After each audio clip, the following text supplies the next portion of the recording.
Sa mapagpalang araw sa inyo, ating mga ka-good life. Samahan nyo kami at punta tayo ng Dinadyawan sa Dipakulao, Aurora Province. So itong holidays, nagkaroon tayo ng blessing na makapunta road trip sa Dinadyawan Beach. Yung sample ng beach, abangan ninyo yung video namin in detail tungkol sa beach. But for now, yung zigzag road yung i-discuss natin sa video ito, no?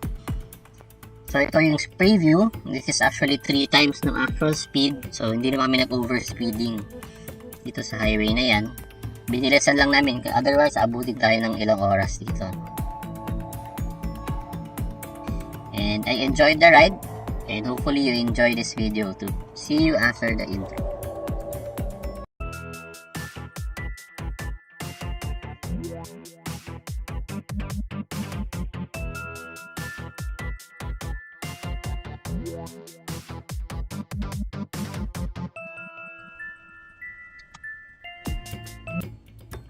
So yun nga, no?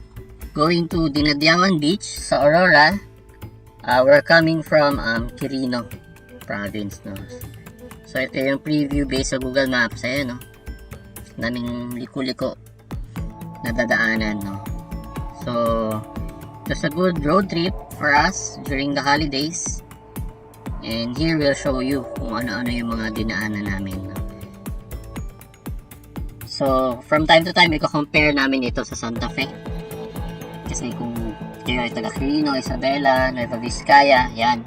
Doon tayo sa Dalton Pass, Santa Fe, tumadaan, no, yung zigzag doon. But this is the longest zigzag na nadaanan ko. Yung series of zigzags niya. Ito yung longest.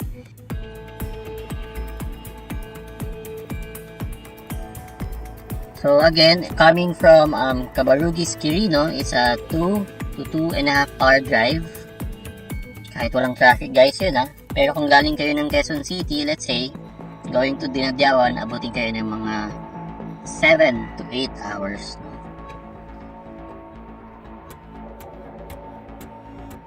So again, this video is 2 times the actual speed. So mas ano na siya, no?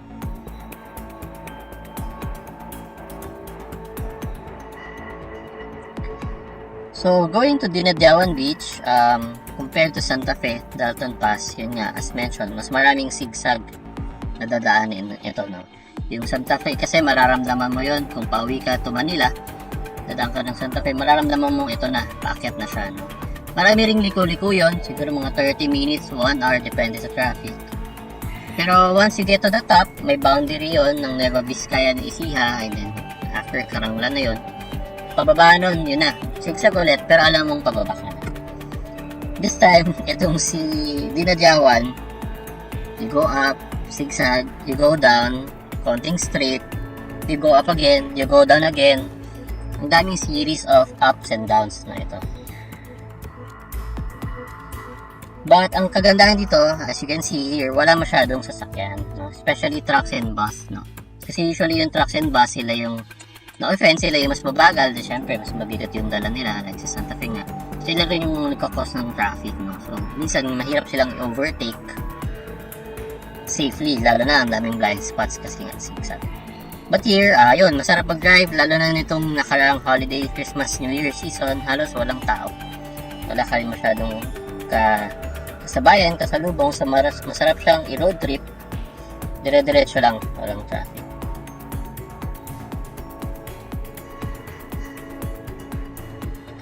So this is my first time to actually drive dito sa Dinadyawan, papuntang Dinadyawan. So akala mo na una tapos na, nakakyat ka na, nakababa ka na, yun pala, meron pa ulit. Sobrang dami.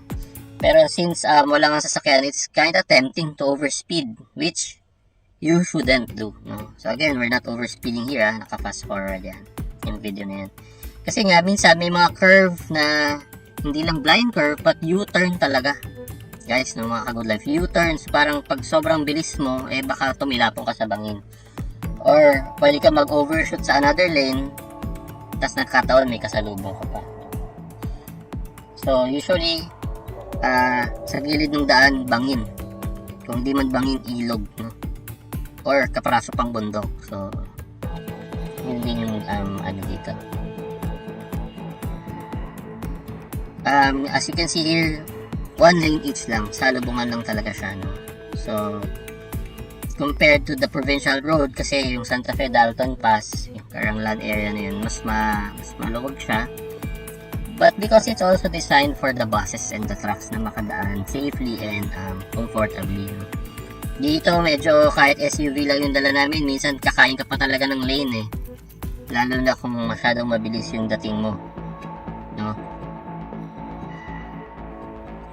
Yung time na pumunta kami, medyo makulimlim, maulan, so yan, madulas din yung daan, ingat, no? Kailangan ingat lang talaga. So, ang daming sharp curves, U-turns, na grabe, no? Talagang pepreno ka talaga para maka-U-turn ng maayos na hindi natutumbay yung sasakyan mo. And then, pansin ko lang yung iba para wala pang side barriers masyado, or mababa, or baka natabunan na ng damo. And then, in terms of lighting, kita nyo naman, halos walang poste dito, di ba? So, talagang at night, nako, mas nakakatakot pa yung daanan. Buti na lang here, we took the road daytime. Malaking tulong kung gagamit kayo ng Waze. Although walang signal or internet dun sa mismong bundok habang tinatraverse itong zigzag, at least kung gumagana pa yung Waze ninyo, ma-anticipate ninyo yung mga turns, no? Kung sobrang sharp ba nung lilikuan ninyo, at least mapipidik nyo, makadiskarte kayo ng maayos sa inyong pagdadrive. As mentioned, walang signal, so make sure in good condition yung sakyan ninyo kasi mahirap pag nasiraan dito. Mahirap tumawag ng tulong in the middle of nowhere. Most likely ang tutulong sa inyo is yung mga iba pang dumadaan, or kung matsamba ninyong may mga community kayong madaanan, ayan, kasi hindi naman siya puro zigzag lang. From time to time may mga cluster of houses, may mga communities ng mga bahay, no? But for the most part, as you can see here, bundok, tinabtab na bundok, bangin, ilog or farmlands yung yung katabi ninyo dun sa dinadaanan ninyo. Magbaka ng Bonamin in case may pasahero kayong biyahilo, just in case di nila kayanin itong matagtag and nadaan paliko-liko. So kung di talaga kayo sanay, may hilo kayo. But for me, masarap siya i-drive, lalo na kung matic tsaka kung powerful yung sasakyan na dala ninyo. No, kahit na fully loaded kami, 6 adults and baggages, since SUV yung dala, kayang-kaya naman. Hindi siya nahirapan. Yun lang, kailangan mo lang ma-anticipate talaga yung daan. Kasi kung biglang sharp curve, mabagal ka, tapos paakyat, then talagang gagasan mo talaga, diba? Hindi mo naman na-expect na aakyat mag-isa yung sasakyan. Again, during the time, malakas yung ulan, and ilang araw nang umuulan actually. So medyo worried din ako na baka magka-landslide. Alam nyo na, yung mga zigzag road na ginawa lang from the mountainside, kinda prone sila magka-landslide. Pero here, wala naman kaming na-experience, thank you Lord.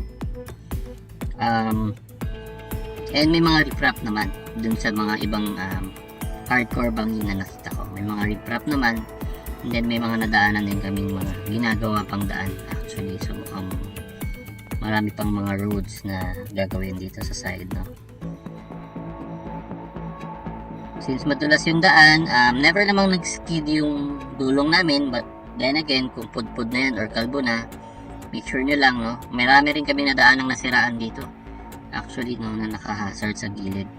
Marami rin mga kasalubong na motor na mukhang nag-road trip din, kasi again, I would assume kung motor yung dala ninyo, masarap siyang i-drive dito.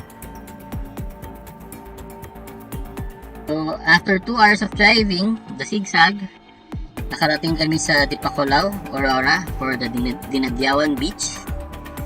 So hintayin ninyo yung next video namin on the Dinadyawan Beach naman.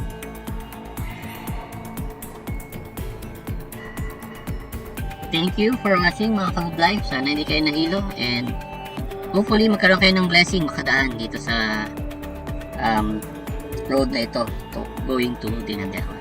Ingat mga Kahood Life.